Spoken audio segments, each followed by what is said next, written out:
want to say that God puts us in places where we can preach the gospel, and I have kind of messed up on that. My guy who worked with me, Stephen, who we help give money to, and he keeps coming back to me for money, and I keep giving him money because he says, "Oh yeah, I got the money, I'm gonna pay," but he never does, and I get frustrated. Although I told him about coming to church and all that, I hadn't really made that a priority. I was just thinking I'm helping him with giving him money, but God might have been letting him come back so that I could talk to him more about the truth. But anyway, this sermon has something to say with that. Turn to 2 Samuel 23, verses 8 to 12. And this is something that I read that these guys are something else. It says, "These be the names of the mighty men whom David had. The Tachmonite that sat in the seat, chief among the captains, the same was Adino the Eznite. He lifted up his spear against 800, whom he slew at one time." Wow. "After him was Eleazar the son of Dodo the Ahohite, one of the three mighty men with David. When they defied the Philistines that were gathered together to battle, and the men of Israel were gone away, he arose and smote the Philistines until his hand was weary, and his hand clave unto the sword. And the Lord wrought a great victory that day, and the people returned after him only to spoil. And after him was Shammah, the son of Agee the Hararite. The Philistines were gathered together into a troop, and there was a piece of ground full of lentils, and the people fled from the Philistines, but he stood in the midst of the ground and defended it and slew the Philistines, and the Lord wrought a great victory." Superheroes for God. Superman, Batman, The Flash, Avengers, those are all comic book superheroes, and they're not real. But these mighty men of David were real superheroes, and you didn't want to meet one of these guys in the alley. As they say in the hood, they had street cred.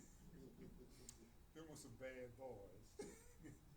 My question to you is, can you be used for God's glory? Can we be used for God's glory? In other words, can you be a superhero for the Lord?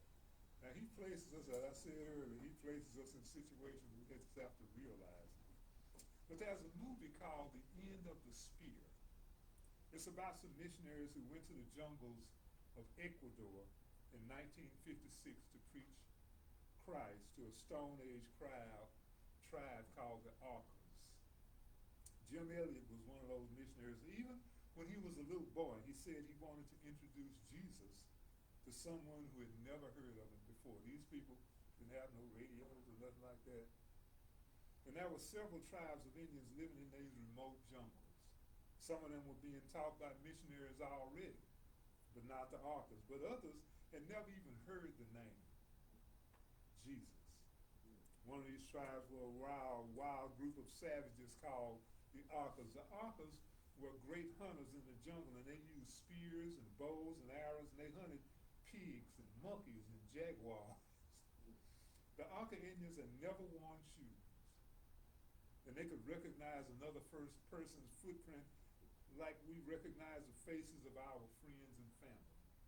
But the Arcas didn't know about Jesus. Satan had these people in an evil and a fearful state of mind, and many customs that they had were really outrageous and horrible. If they saw anybody in the jungle that was not from their tribe, they would sneak up on them and they would kill them. They also speared and killed each other for small disagreements. It's just the way they were. And many times they killed their own friends and family. When a man killed another man, the family of the dead man would hunt him down and they would kill him. That's the things that they did. And we think that that's strange, but when you don't have God, Satan can make you do all kind of foolish things. And they lived in a culture where you could do anything you wanted to do. And it makes me think of those scriptures in the Bible that said every man did what was right in his own eyes. As you can see, being human without God, we don't have that 20/20 vision when it comes to spirituality. But Jim and Betty Elliott and their friends felt sorry for those Arca Indians, and they wanted to help them learn about Jesus, but that was a problem. How could they get into that Arca village without being killed? Because if anybody came over there, they would kill them. The missionaries decided to try flying that little plane over the Arca village and dropping gifts to the Indians. So they would drop something over, and they hoped that they could make friends with the Arcas.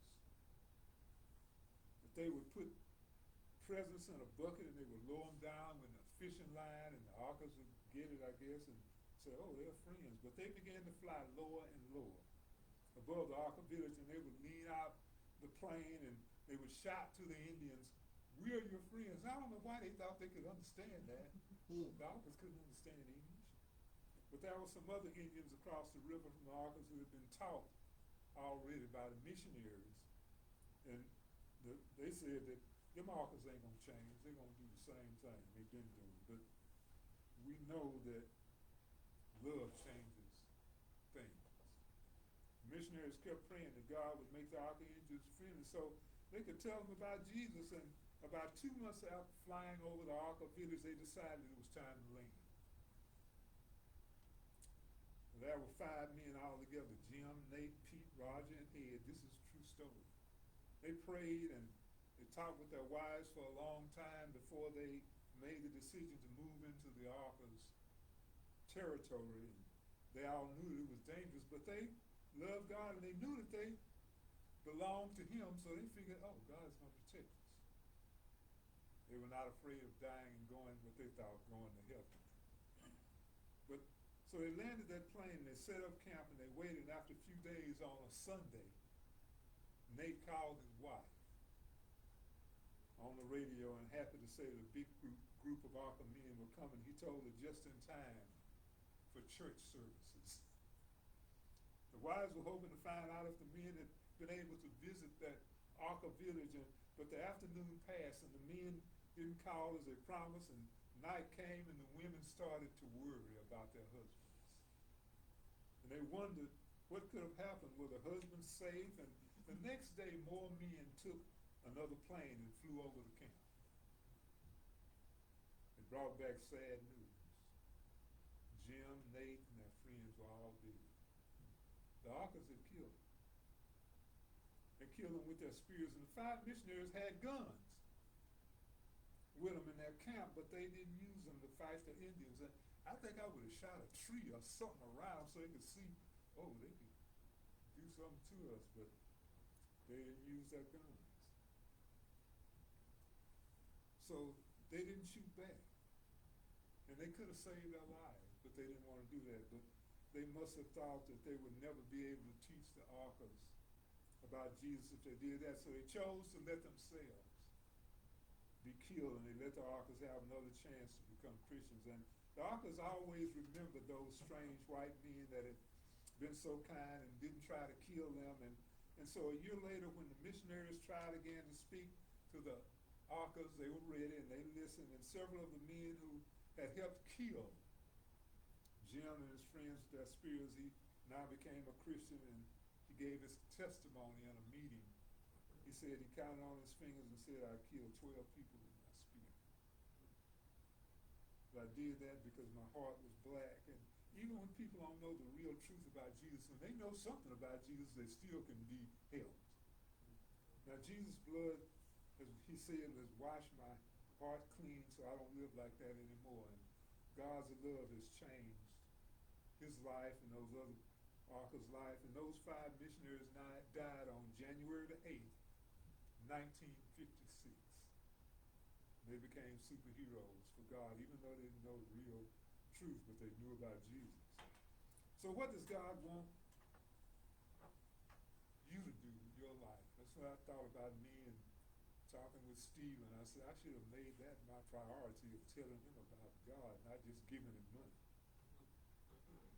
So what does God want you to do with your life? Why were you born at this time and in this place? You might not want anything that drastic, because I think I could have thought of another way. Like I said, I would have shot some trees or something. But make no mistake, it's not happenstance that we're on the world scene right now. God has us here for some reason. When you figure that out, you can be a superhero for God. Are you supposed to encourage someone? Some people don't think that that's superhero. But encouraging someone in the name of God, that's doing something too. Are you supposed to give $1 to a beggar on a street corner? You know, they're talking about changing the laws where they can't not gonna let panhandlers be on the street anymore. They're gonna put them in jail. If I was a panhandler, I'd rather go to jail. That means you'll feed me every day. I'll have somewhere to sleep. Yeah. But are you that prayer warrior for a lost soul? That's doing superhero work. Are you here to plant a seed about Christ to a particular person? That's what I should have been doing with Steve. Although I mentioned it a little bit, but I didn't make it a priority. There's a story about a little girl who had a cleft lip, and she was a little girl with a messed up lip and a crooked nose, and she had lopsided teeth, and when she started to school, the kids teased her. Of course, you know they did that, and she was convinced that nobody could love her but her family. But there was a little short, round, happy teacher in the 2nd grade, Miss Leonard. One day the kids had a hearing test, and they would stand against the wall. The teacher would whisper something to each kid, and they would have to repeat it back, and she would say things like, "The sky is blue," and they would have to repeat it back, or "Do you have new shoes?" She said it finally came to her time, and God must have given Miss Leonard the thing to say, and Miss Leonard whispered into her ear and said, "I wish you were my little girl." And she said that glory be to God, it changed her life, and that's what God wants us to do for someone. It might seem simple. There's a scripture that affirms your gift will make room for you and will place you before important me. Your gift, and I was telling Royce that I just cleaned the windows of Ted Cruz. I didn't know he was Ted Cruz, but my gift of cleaning windows put me in with important folks, and I've cleaned a lot of important folks in River Oaks that I never would have been around those people, but that gift of cleaning windows did that. Proverbs 18:16. A man's gift makes room for him and brings him before great men. We are called to be different from the regular world around us.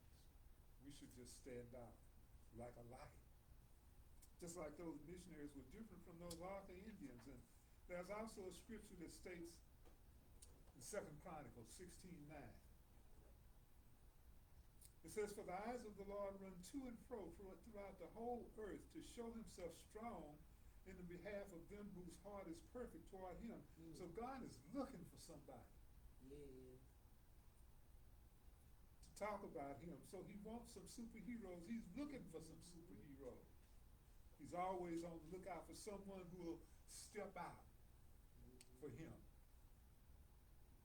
And it might not be convenient. He wants to show his power through somebody. He wants you to go to that magnificent destiny that he's created you for. Because each one of us has a destiny.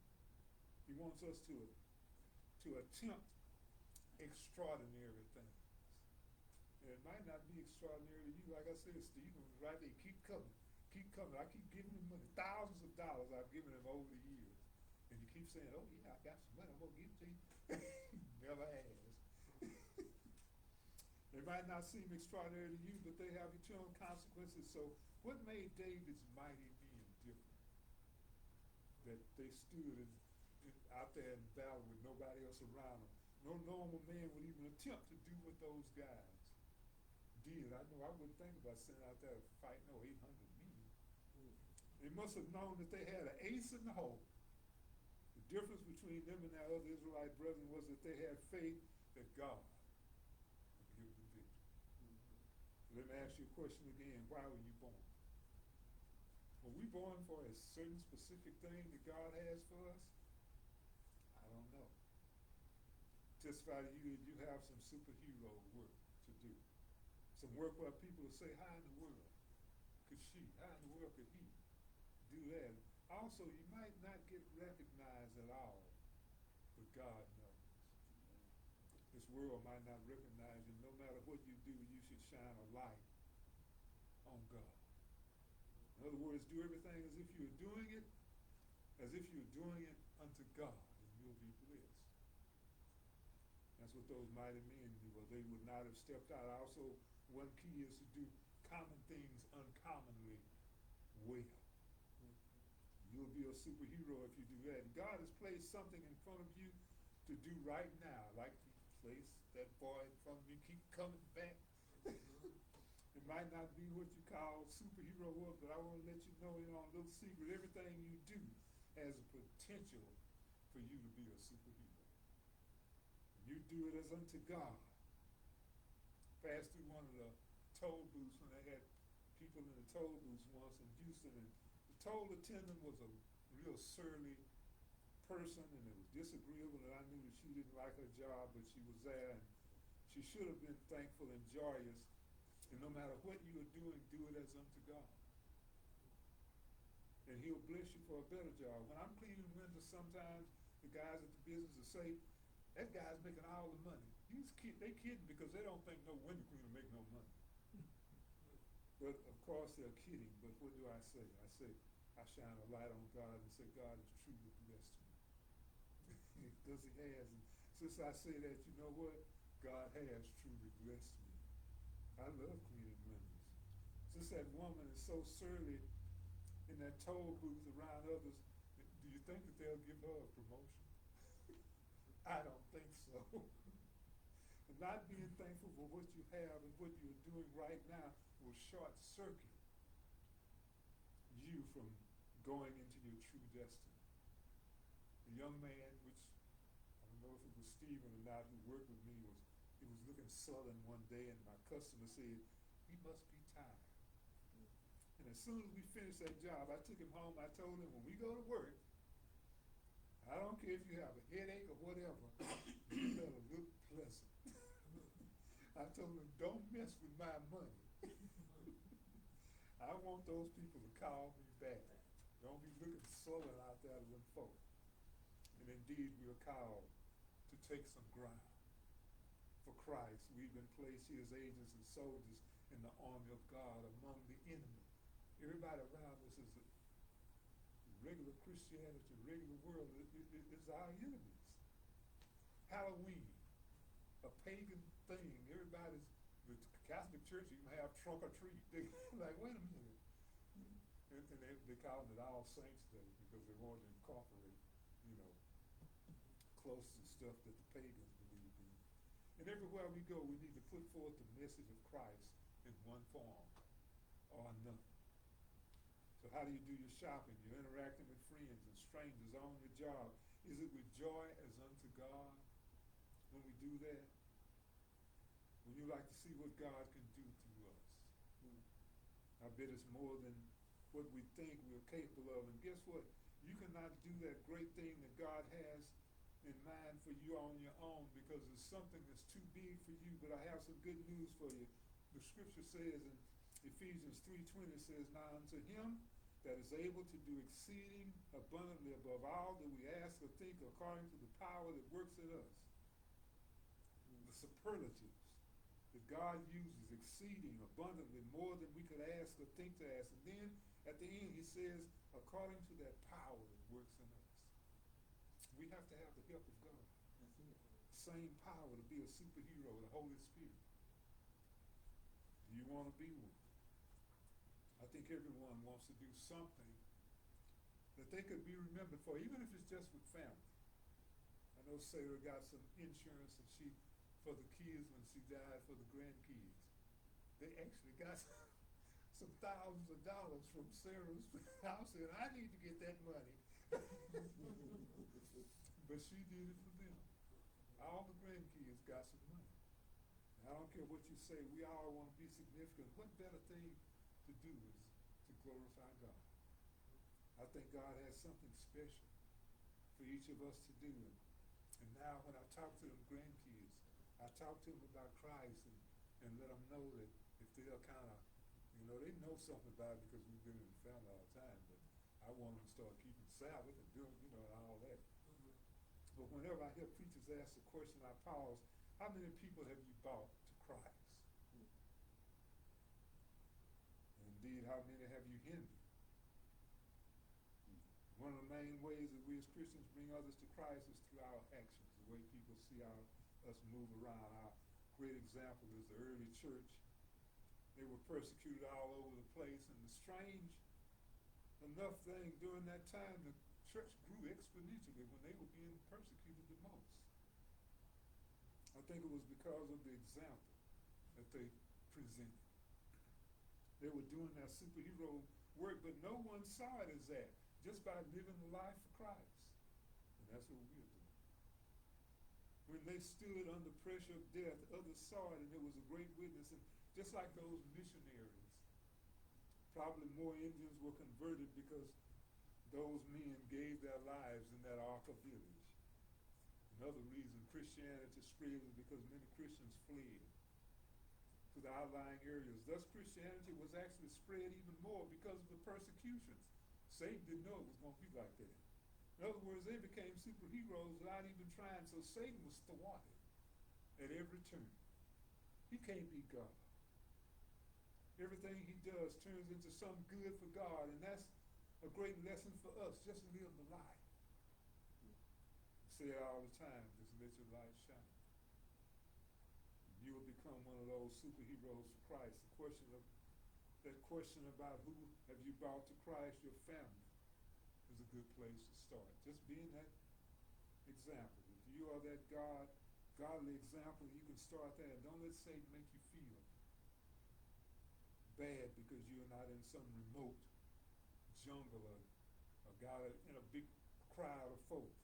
There are enough heathens right around us for us to show God's love. And didn't he show us love? Didn't he leave his heavenly state and come and live as a papa? In comparison, actually, that comparison is even greater than that, because he was the God of the universe. Didn't he come and let his creation mock him for our sakes? Can we do a little something like showing some love for our fellow man? Didn't he do it for us when he let his enemies kill him? And he showed us how to live, and then he showed us that we could live forever by him getting up on that third day. I like what Jim Elliot said.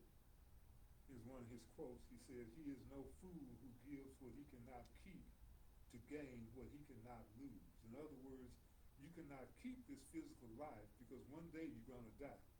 So why not give it to Christ? And when you do that, you'll gain what you cannot lose. That's eternal life. Hallelujah.